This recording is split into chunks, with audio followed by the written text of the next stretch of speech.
بڑا افسوس ہوا کل کسی طالب علم نے جامعہ بنوریہ کراچی سے صادر ہونے والا فتویٰ بتایا۔ فتویٰ بھی مجمل مبہم فتویٰ اور استفتاء بھی مبہم مجمل محمل استفتاء، کسی بھی تفصیل کے بغیر مفتی ماجن صاحب لکھ رہے ہیں کہ یہ حیات کے منکر ہیں، عشاقیوں کے پیچھے نماز نہیں ہوتی۔ مفتی ماجن وہ جو شوخ چشم ہو، بے باک ہو در قول و فعل، جس کی آنکھوں میں حیا نہ ہو، جس کو کوئی پرواہ نہیں ہوتی کیا کہا میں نے، کیا فتویٰ دیا میں نے، کیا کیا میں نے۔ یہ اسی طرح کے مفتیوں کا یہی کرتوت ہوتا ہے۔ ایسے مفتی جو مفتی ماجن ہوں، فقہ حنفی کی روح سے ایسے مفتیوں پہ پابندی لگائی جاتی ہے ضرر عام کی بنا پر۔ بہر کیف ایسا فتویٰ جس کا کوئی بنیاد نہ ہو، بنیاد وہ بنا کے کہتے ہیں کہ حیات الانبیاء جو ہیں وہ نصوص شرعیہ سے اور اجماع سے ثابت ہے۔ اب آگے تفصیل نہیں کہ کون سی حیات دنیویہ ہے، مثل دنیا کے ہے، حیات برزخیہ ہے، دنیویہ برزخیہ ہے، کیا ہے۔ اگر ایسے ہو جیسے تم کہہ رہے ہو کہ وہ حیات جو تم جس حیات کے ماننے والے ہو، جس تفصیل کے ساتھ حیات کو مانتے ہو، اگر وہ حیات نصوص شریعہ یعنی قرآن اور حدیث کے دلائل سے ثابت ہو اور اجماع سے ثابت ہو، پھر تو وہ امر ضروری بنا ضروریات دین سے، پھر تو قطعی ثبوت بنا، تو پھر تو منکر کو آپ صاف الفاظ میں کافر ہی کہہ دو، بار کیف کسی بھی تفصیل کیے بغیر۔ اصل میں ان کو خود سمجھ نہیں آتی کہ حیات الانبیاء کون سی حیات۔ کبھی تو کہتے ہیں کہ دنیا کی حیات، کبھی کہتے ہیں دنیا کی سی حیات، مثل حیات دنیا، کبھی کہتے ہیں حیات برزخیہ، کبھی کہتے ہیں دنیوی برزخی حیات کے ساتھ احیاء ہیں، زندہ ہیں۔ قسیمین سے مرکب خیالی ہوتا ہے، جیسے کلمے کا کوئی ایسا قسم گھڑ لو جو اسم و فعل ہو۔ اسم فعل نہیں، وہ الگ چیز ہے، اسم و فعل، اسم بھی ہو بیک وقت فعل بھی ہو۔ بار کیف ان کو تو پتہ ہی نہیں لگتا کہ ہمارا دعویٰ ہے کیا، ان کو پتہ نہیں، اس واسطے دعوے ان کے مختلف ہوتے ہیں مختلف اوقات میں۔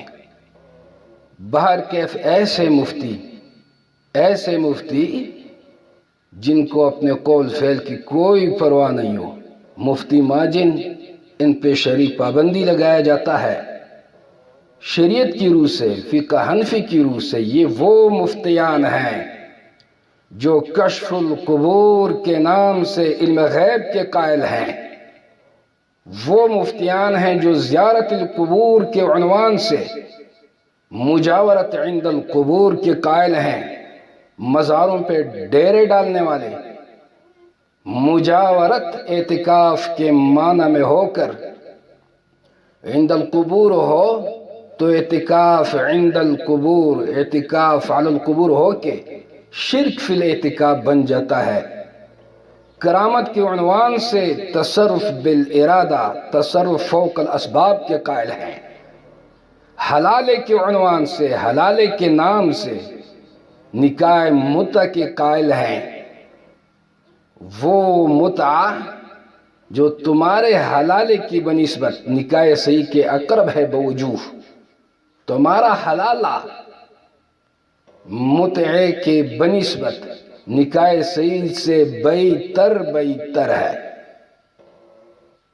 کراچی میں ایک دفعہ اسی طرح ایک جسٹس تھے، جسٹس نعیم محمدی نام تھا، غالباً کافی عرصہ ہوا۔ انہوں نے حلالے کے خلاف کوئی بات کہی ہوگی، تم مفتیان بریلیوں سے مل کر اس جسٹس نعیم محمدی کے خلاف تم نے زمین آسمان سر پر اٹھایا۔ حلالہ حلالہ حلالہ، کیسے ناجائز کہتے ہو؟ کیوں ناجائز ہے؟ کتابیں بری پڑی ہیں، تم نے یہ کہا تھا تمہیں پتہ نہیں کہ مذہب حنفی کیا ہے۔ کسی بھی فقہ کی کتاب میں کوئی مسئلہ آپ دیکھ لیں بس وہ مذہب حنفی ہوا، ایسے تو نہیں ہوتا۔ تم تعویذ فروش ہو، تم اذان فروش ہو، تم نماز فروش ہو، تم فتویٰ فروش ہو، تم اجیر ہو، تم مزدور ہو، تعویذ پہ اجرت، اذان پہ اجرت، نماز پہ اجرت۔ ایسے مسئلے میں جہاں پیٹ کا مسئلہ ہو وہاں پھر مذہب تم چھوڑ دیتے ہو۔ صاحب مذہب امام ابو حنیفہ طاعت محضہ پر اجرت کے قائل نہیں، تم طاعت محضہ پہ بھی اجرت لیتے ہو۔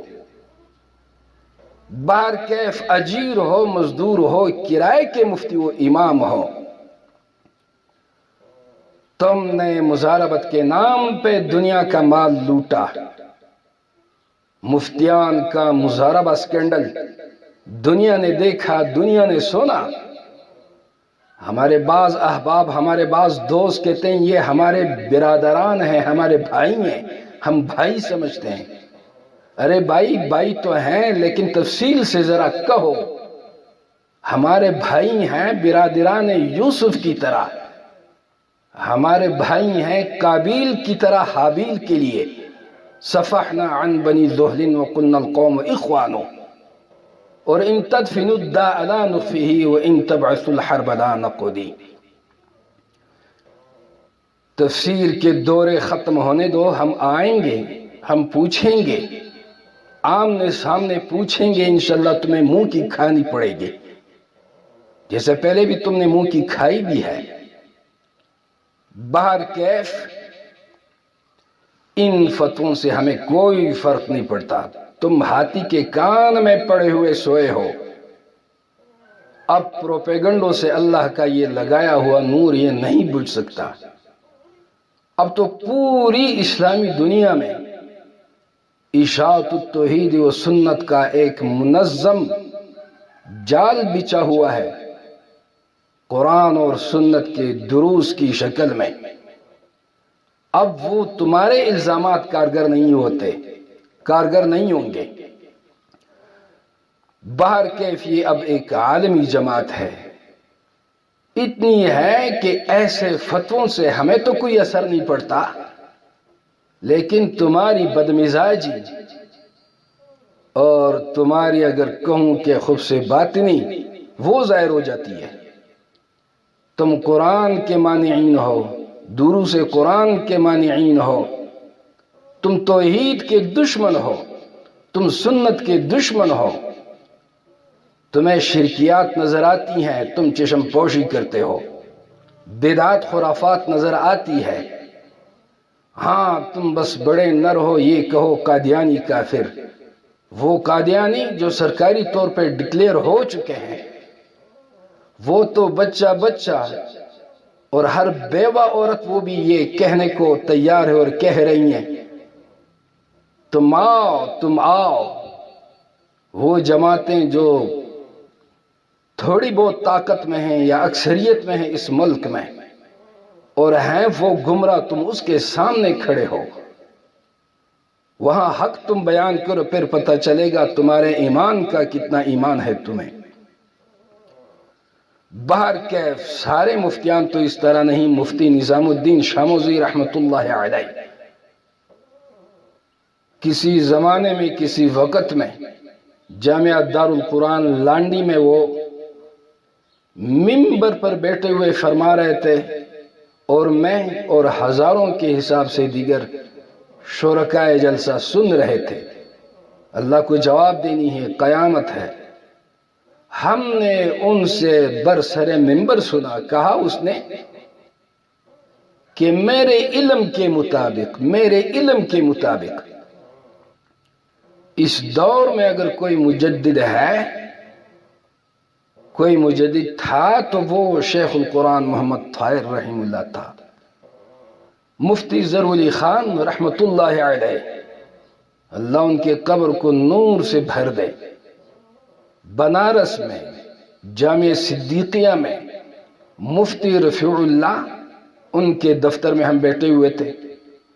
مفتی ظہور خان رحمۃ اللہ علیہ نے فرمایا کہ میں نے بڑی شیخ کی درسیں سنی ہیں، شیخ القرآن محمد طاہر کی کیسٹیں میں نے سنی ہیں، اور ساتھ یہ بھی فرما گئے کہ میرے خیال میں وہ اندرون قرآن میں، فہم قرآن میں، اندرون قرآن میں امام رازی سے بھی بڑھ کے تھے. بس اندرون قرآن جب ہوا تو سب علوم ہی اندرون قرآن ہے، بیرون قرآن ہے کیا؟